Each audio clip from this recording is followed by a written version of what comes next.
बच्चों, आज हम हाई स्कूल का जो पहला चैप्टर गणित में है वास्तविक संख्या, इसके बारे में हम बात करेंगे।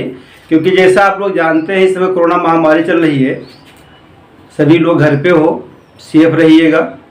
जब तक कोई कार्य न हो बाहर मत निकलिएगा और आपकी पढ़ाई का नुकसान न हो, इसीलिए इस वीडियो को हम बना रहे हैं। तो पहला चैप्टर है वास्तविक संख्याएं।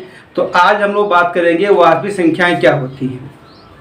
तो वास्तविक संख्या बताने के पहले हम आपको बताएंगे कि जो आपने 9 में पढ़ा था संख्याओं के बारे में, ये प्राकृतिक संख्या क्या होती हैं, पूर्ण संख्या क्या है, परिमेय क्या है, अपरिमेय क्या है। पहले हम इसके बारे में बात करते हैं, फिर हम आपको बताते हैं कि वास्तविक संख्याएं क्या होती हैं। देखिए, तो सबसे पहले हम बात करते हैं प्राकृतिक संख्या।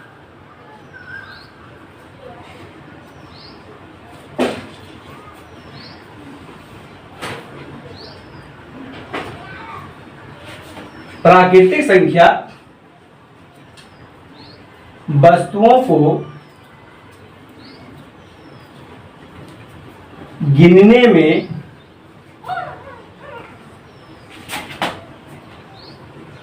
जिन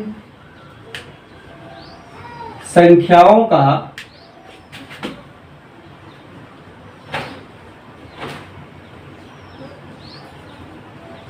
प्रयोग होता है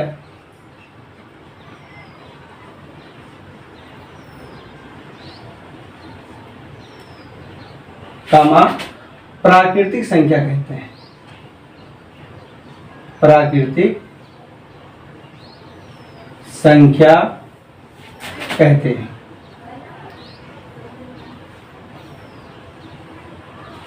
प्राकृतिक संख्याओं के समूह को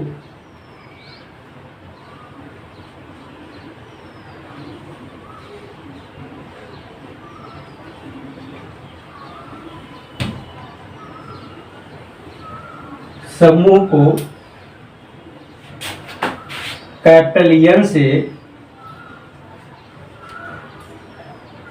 निरूपित करते हैं, जहां capital N equal to 1, 2, 3, 4, 5 infinite.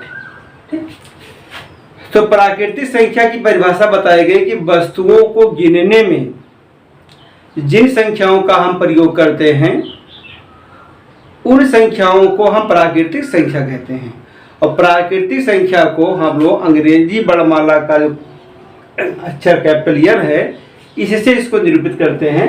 तो जहां कैपिटल N बराबर होता है 1, 2, 3, 4 डॉट डॉट इनफाइनाइट। इस समूह को हमेशा हम मझले ब्रैकेट में ही लिखते हैं। यहाँ पर न तो कोई छोटा ब्रैकेट लगाना है न बड़ा ब्रैकेट लगाना है। हमेशा संख्याओं का जो समूह होता है उसे हम कर्ली ब्रैकेट यानी मझले ब्रैकेट में ही लिखते हैं। अब इसके बाद देखिए पूर्ण संख्याएं।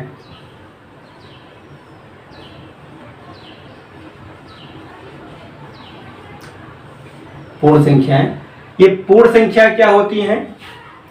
बस केवल इतना ध्यान देना है कि यदि प्राकृतिक संख्याओं के समूह के साथ प्राकृतिक संख्याओं के साथ शून्य को सम्मिलित कर दिया जाए, मतलब जहां प्राकृतिक संख्या सब लिखी हुई हैं उसी में शून्य को हम मिला दें तो एक नया समूह बन जाता है, उसमें शून्य भी रहता है। उसको हम कहते हैं पूर्ण संख्याएं। यदि प्राकृतिक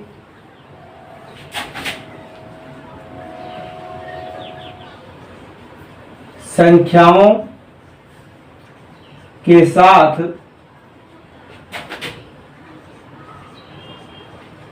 शून्य को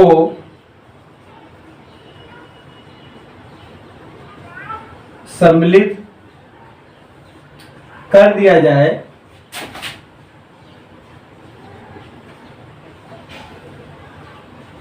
तो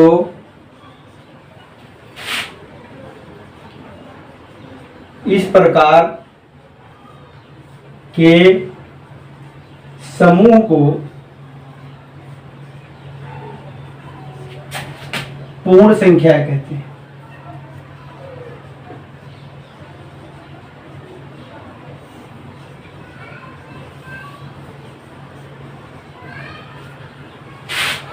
पूर्ण संख्याओं के समूह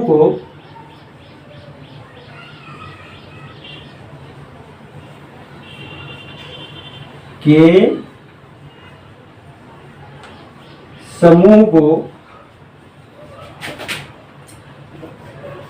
कैपिटल W से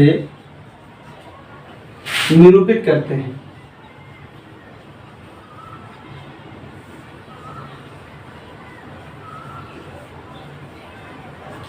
मतलब जो कैपिटल W है इसमें पूरी की पूरी प्राकृतिक संख्याएं हैं, बस एक नया जो संख्या जुड़ गया है वो है 0।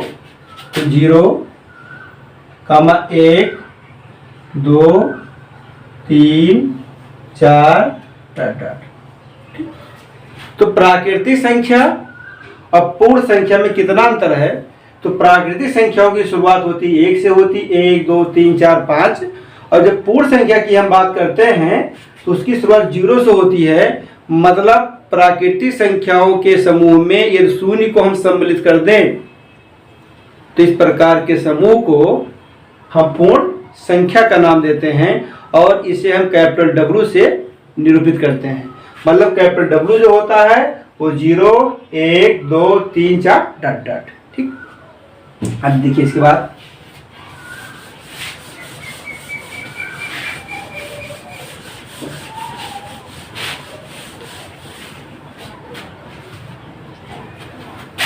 पूर्णांक,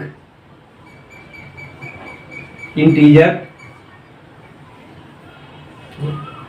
एक पूर्णांक जिसको हम लोग बोलते हैं इंटीजर, ये क्या होते हैं? ये प्राकृतिक संख्याओं का समूह है। उस समूह को में यदि हम लोग माइनस चिन्ह का प्रयोग कर दें, मतलब ऋणात्मक संख्याओं का भी हम अगर उसमें प्रयोग कर दें, किसमें? प्राकृतिक संख्याओं में, मतलब नेगेटिव और पॉजिटिव संख्याओं का हम सम्मिलित कर दें तो जो इस तरह प्रकार का जो नया अक्षर बनता है उससे हम नाम देते हैं पूर्णांक।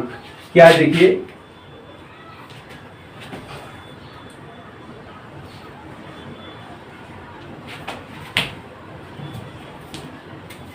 पूर्ण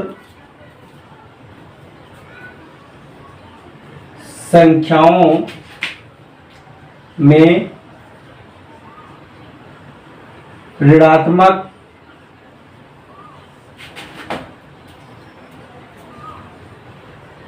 चिन्ह का भी प्रयोग किया जाए तो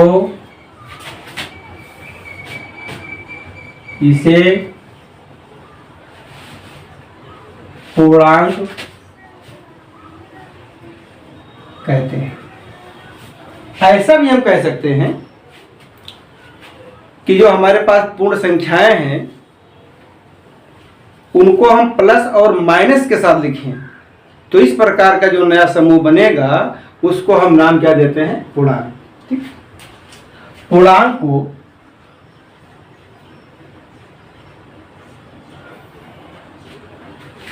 पूर्णांक के समूह को कैपिटल Z या कैपिटल I से निरूपित करते हैं।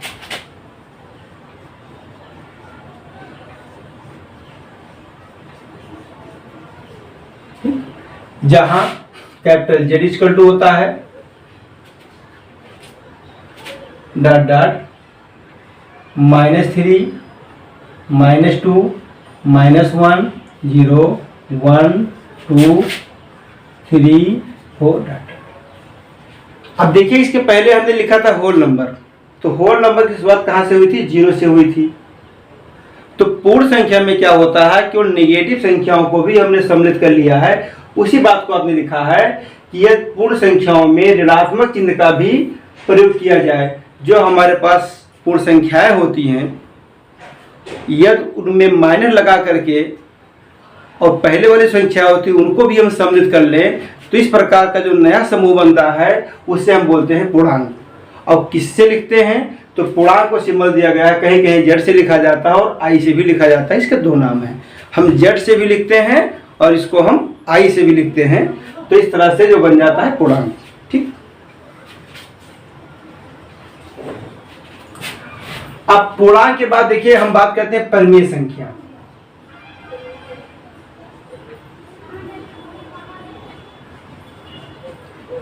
परिमेय संख्या रेशनल नंबर, ये क्या होता है?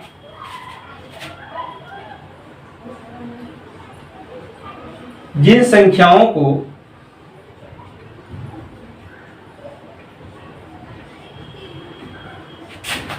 P/Q के रूप में लिखा जा सकता है, जहां P/Q बिलोंग टू जेड। देखिए P/Q एक नया सिंबल बना दिया हुआ है, बिलोंग अवयव है, जहां P और Q दोनों पूर्णांक हैं। चलो ऐसा लिख दे रहे हैं, जहां P/Q दोनों पूर्णांक हैं। एक बात और ध्यान रखना है, Q does not equal to 0। Q का मान 0 नहीं होना चाहिए। क्यों? क्योंकि जब Q को हम 0 कर देंगे तो 0 डिनोमिनेटर में हो जाएगा और ये इनफाइनाइट हो जाएगा, मतलब ये अपरिभाषित हो जाएगा। तो जिन संख्याओं को P/Q के रूप में लिखा जा सकता है, जहां P Q दोनों पूर्णांक हैं, Q does not equal to 0, तो इस प्रकार की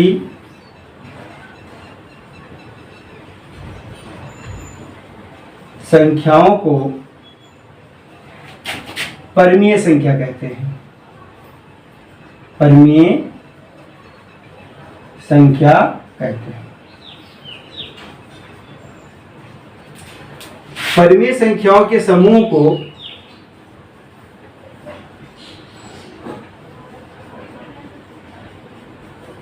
परिमेय संख्याओं के समूह को कैपिटल Q से निरूपित करते हैं।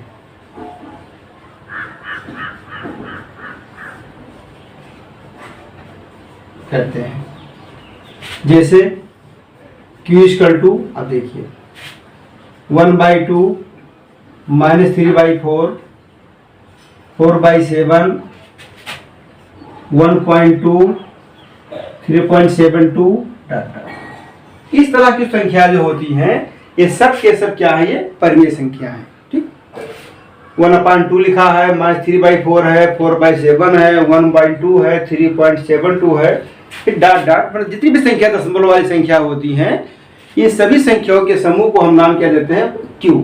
ठीक, और जिन संख्याओं को हम P/Q के रूप में लिखते हैं उन्हें हम कहते हैं परिमेय संख्या। एक बात यहां पर हम आपको बता दें, यहां पर देखिए हमने लिखा P और Q दोनों पूर्णांक हैं, मतलब ये P/Q के रूप में जो लिखा है ये दोनों पूर्णांक है। कहीं कहीं पूछा जाता है कि बताइए परिमेय संख्या और भिन्न में क्या अंतर है। तो परिमेय संख्या है, जैसे हमने लिखा है कि 1/2 परिमेय संख्या है, लेकिन 1/2 भिन्न भी तो है। तो दोनों में इतना अंतर है कि P/Q को हम जो है परिमेय संख्या कहते हैं, कब? जब P/Q जो हो बिलोंग करे किसमें? Z में। लेकिन यही P/Q है, इसको हम बोलेंगे भिन्न है, कब? जब P और जो Q है ये बिलोंग करे नेचुरल नंबर। ठीक, मतलब प्राकृतिक संख्याओं का जो फ्रैक्शन होता है 1/2 3/4 बोथ आर पॉजिटिव, नॉमिनेटर और डिनोमिनेटर दोनों का धनात्मक हैं, तो इस प्रकार का जो फ्रैक्शन होता है उससे हम भिन्न कहते हैं।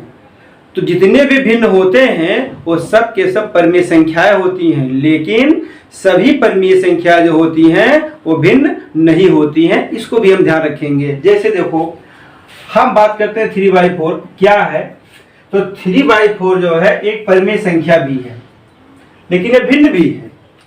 लेकिन -3/4 ये केवल परिमेय संख्या है, भिन्न नहीं है। जबकि ये क्या है, ये परिमेय संख्या भी है और भिन्न भी है। ठीक, तो यहां से एक नियम बन जाता है क्या, कि जितने भी भिन्न होते हैं वो सब के सब परिमेय संख्याएं होती हैं, लेकिन सभी परिमेय संख्याओं को हम भिन्न नहीं कहते हैं। ओके, अब देखिए इसके बाद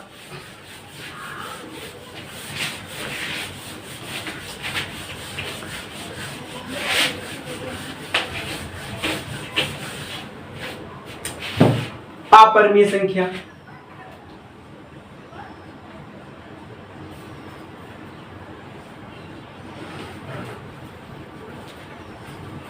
अब ये क्या है, तो जिन संख्याओं को हम लोग P अपान Q के रूप में नहीं लिख पाते हैं, तो इस प्रकार की संख्याओं को हम कहते हैं अपरिमेय संख्या। जिन संख्याओं को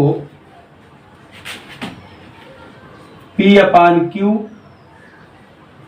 के रूप में हम नहीं लिख पाते हैं, ऐसी संख्याओं को अपरिमेय संख्या कहते हैं।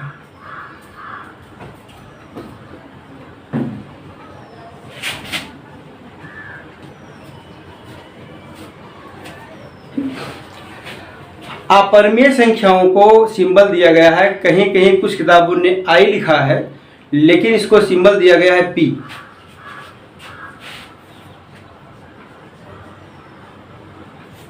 अपरिमेय संख्याओं के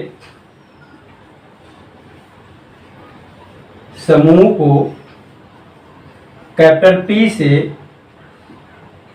निरूपित करते हैं।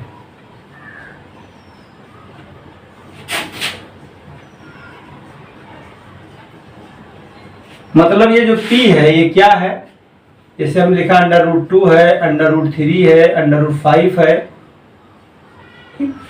ये √5 है, पाई है। इस तरह की संख्या जो होती हैं उनको हम लोग P अपान Q के रूप में नहीं लिख पाते हैं, मतलब दशमलव में सही नहीं लिख जाता है, तो इस तरह की संख्याओं के समूह को हम नाम क्या देते हैं, अपरिमेय संख्या। मतलब इस तरह की संख्याओं को हम बोलते हैं अपरिमेय संख्या, और इसके समूह जो होता है उसको हम बोलते हैं अपरिमेय संख्याओं का समूह, और नाम क्या देते हैं, P। तो इस तरह से हम लोगों ने क्या देखा कि प्राकृतिक संख्या किसे कहते हैं, पूर्ण संख्या किसे कहते हैं, पूर्णांक किसे कहते हैं, परिमेय संख्या किसे कहते हैं, और अपरिमेय संख्या किसे कहते हैं। अब हम बात करते हैं, जो मेरा हेडिंग था, अब यहां से हम बात करते हैं वास्तविक संख्या। वास्तविक संख्या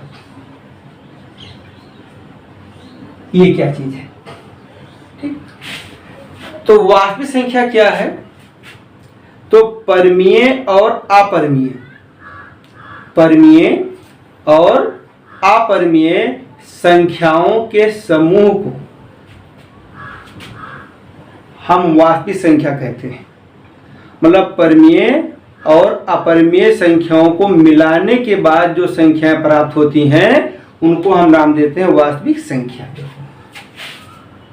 परिमेय तथा अपरिमेय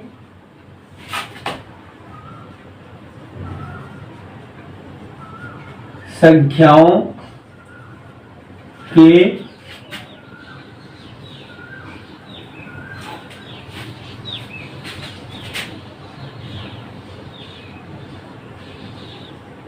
समूह को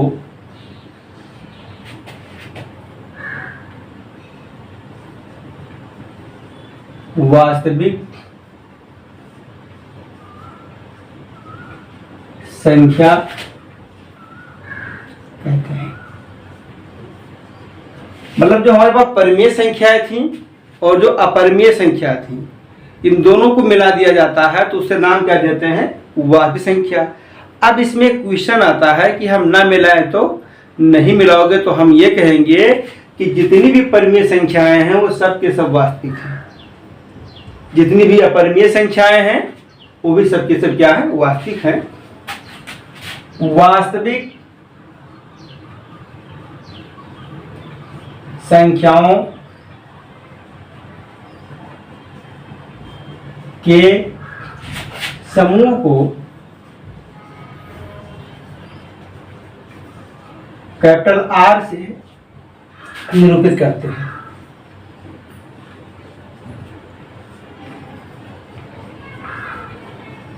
ठीक, तो जो कैपिटल आर होता है ये बराबर होता है क्यू यूनियन पी, मतलब क्यू और पी को मिला दिया गया, वहां पर क्या लिखा है, ये आर लिखा है। तो आर क्या है, ये परिमेय और अपरिमेय संख्याओं का ये समूह होता है। इतना परिभाषा बताने के बाद अब हम बात थोड़ा करते हैं कि जो संख्याएं होती हैं, कुछ परिभाषा मैंने अभी आपको नहीं बताया है। अब जो परिभाषा हमने लिखा है थोड़ा इस पर भी एक बार और चर्चा करते हैं। ये जो संख्याएं जो होती हैं, अब देखिए यहां से अच्छी बात है, संख्याएं जो होती हैं इनको दो भागों में बांटा जाता है। बहुत अच्छी बात है ये, इनको हम दो भागों में बांटते हैं। ये देखिए जितनी भी संख्या हमारे पास है इनको हम दो भाग में बांटे। कौन सा है, तो पहला जो भाग होता है उसको हम बोलते हैं वास्तविक भाग, ये होता है वास्तविक संख्या, और दूसरा होता है काल्पनिक संख्या, काल्पनिक संख्या। और जो वास्तविक संख्या होती हैं ये दो लोग मिलके बनाते हैं। मतलब वास्तविक संख्या जो होती है इनको भी हम दो भाग में बांट दिए हैं। एक हमारा होता है परिमेय संख्या, और दूसरा जो होता है ये अपरिमेय संख्या।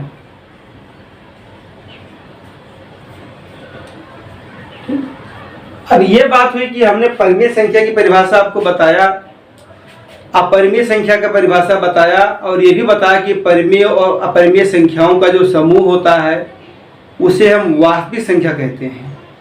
तो फिर ये काल्पनिक संख्या किसे कहते हैं, देखिए काल्पनिक संख्या।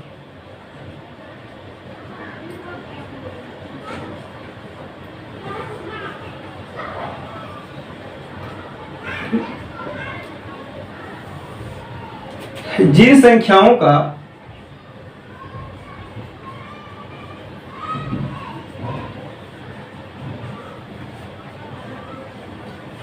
वर्ग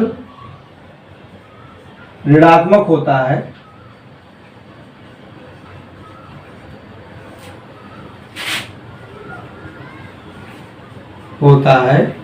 कामा काल्पनिक संख्या कहते हैं।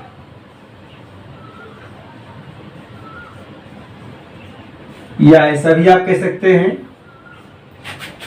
ऋणात्मक संख्याओं के वर्गमूल को ऋणात्मक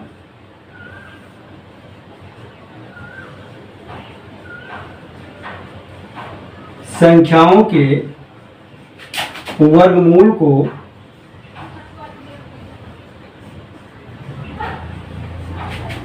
काल्पनिक संख्या कहते हैं।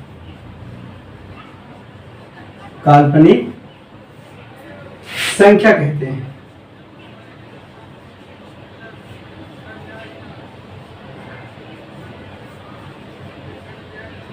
जैसे देखिए रूट के -2 -3/4, रूट के अंदर निगेटिव संख्याओं को लिख दिया जाए, मतलब ऋणात्मक संख्याओं का जो वर्गमूल होता है उसको हम नाम देते हैं काल्पनिक संख्या। कक्षा 10 में आपको काल्पनिक संख्याओं का अध्ययन नहीं करना है, इसका अध्ययन हम अगली कक्षाओं में करते हैं। उस चैप्टर का नाम रहता है कॉम्प्लेक्स नंबर, सम्मिश्र संख्या। उसमें हम काल्पनिक संख्याओं का अध्ययन करेंगे। यहाँ पर केवल आपका जो पहला चैप्टर है वो वास्तविक संख्या है, तो इसलिए हमको ध्यान देना है केवल वास्तविक संख्या पर। अब देखिए इसका चार्ट कि कौन संख्या बड़ी है, कौन छोटी है, कौन किसके अंदर, अब ध्यान दीजिए। सबसे पहले देखिए यहाँ पर हम एक बनाते हैं छोटा सा वृत्त, ये देखिए, ठीक, ये बनाया हूं। यहां पर हम लिखे हैं n, ये हमारा नेचुरल नंबर है, और नेचुरल नंबर है प्राकृतिक संख्याओं का है। और इसके बाद देखिए ये आपका जो बना है ये आपका होल नंबर है, ठीक। इससे हमको ये पता लग जाता है जो प्राकृतिक संख्या होती हैं वो पूर्ण संख्या के अंदर होती है, ठीक। इससे जो बड़ा है देखिए यहाँ पे ये आपका z है पूर्णांक, इससे जो आपका बड़ा है ये आपका q है, ठीक। यहां पे देखिए इसको मैं अलग बना रहा हूं, आप समझ गए होंगे क्या है, ये p है। p मतलब क्या है, ये अपरिमेय संख्या।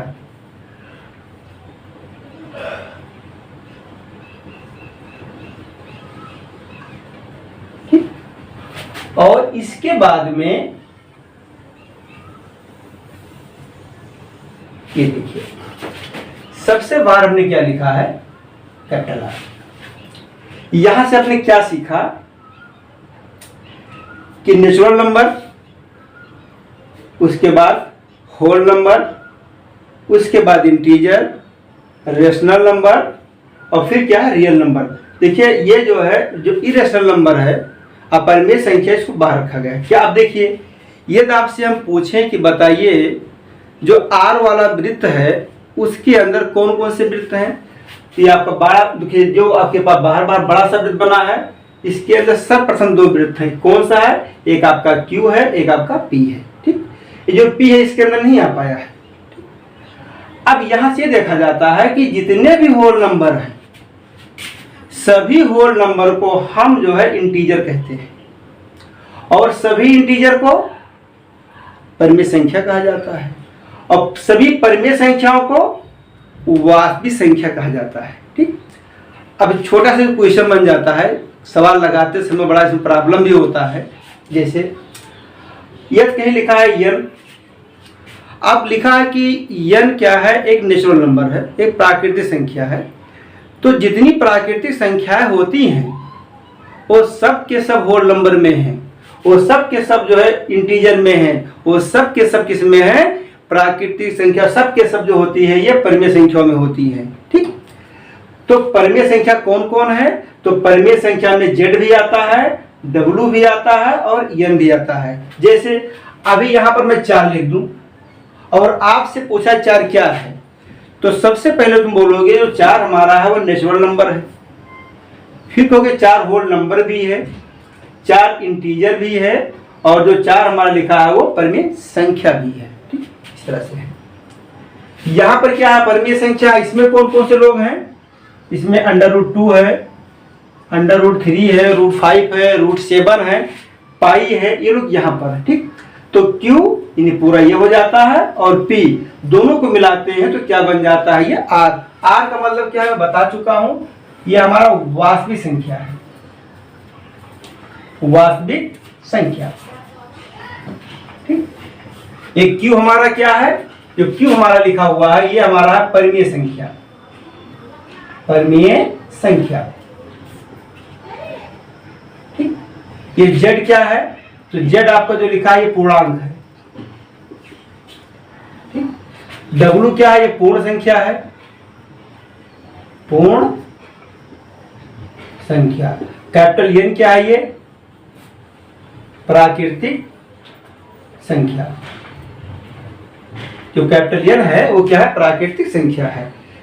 तो इस तरह से इसको देखा जाए सेट के आधार पर, इसको मैं ऐसे भी लिखते हैं n,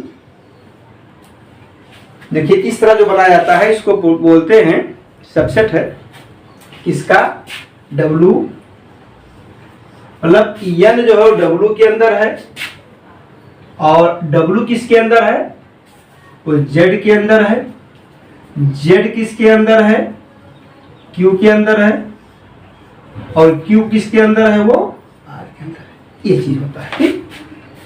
एन सबसेट किसका है, डब्लू का, डब्लू सबसेट है जेड का, जेड सबसेट है क्यू का, क्यू सबसेट है आर का।